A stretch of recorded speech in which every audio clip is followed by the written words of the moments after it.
Volkswagen Tennessee plant has signed up for the UAW. Following the United Automotive Workers (UAW) announcement of drives at several automakers with U.S. factories, a majority of workers at a key Volkswagen plant in Tennessee have signed up to join the union.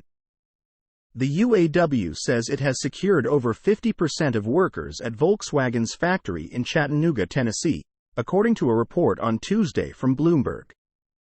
The news comes after the UAW launched a union drive at Volkswagen, Tesla, Toyota, and others in November. Following a successful 6-week strike against Ford, General Motors, GM, and Dodge Chrysler owner Stellantis. Zach Costello, a Volkswagen employee of 6 years who leads the UAW organizing committee at the Chattanooga facility, has highlighted the historic strikes as a key precursor to the current union drive. Momentum's picked up in a big way, Costello said. The strike against the Big Three was massively influential in waking people up at the Tennessee plant. It really turned a lot of people to our side. U.S. laws say that companies can voluntarily recognize and negotiate with a union once a majority of its workers sign union cards. The company can also refuse to recognize a union until the organization first wins an election at the company.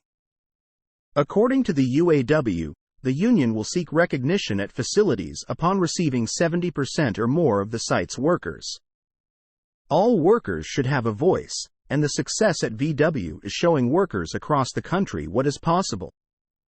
With over half of the plant having signed union cards, Volkswagen workers have a clear majority in support of unionization.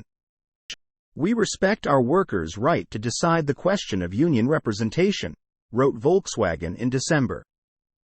The automaker also said it runs a world-class production environment in Chattanooga, and it strongly supports frequent, transparent, and two-way dialogue.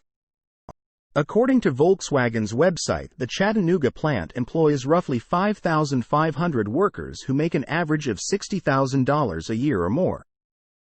The facility currently produces the Volkswagen ID.4 electric vehicle EV, the Volkswagen Atlas, and the Volkswagen Atlas Cross Sport. The strikes last fall successfully led Ford, GM, and Stellantis to enter contracts increasing worker pay by over a third in some cases. And the UAW quickly followed up, noting plans to organize other automakers with U.S. facilities. In a statement while the strikes were still going on, UAW President Shawn Fain alluded to future plans to organize Tesla and others, saying that when the current contracts expired, the union hoped to be bargaining with the Big Five or Six instead of just the Big Three. "I was told I was crazy for what we were asking for," Fain said in a statement last month. "I know people say it's crazy going after all these companies. I don't think it is.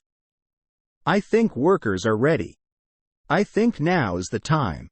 Source: reposted and summarized from Zachary Visconti at Teslarati.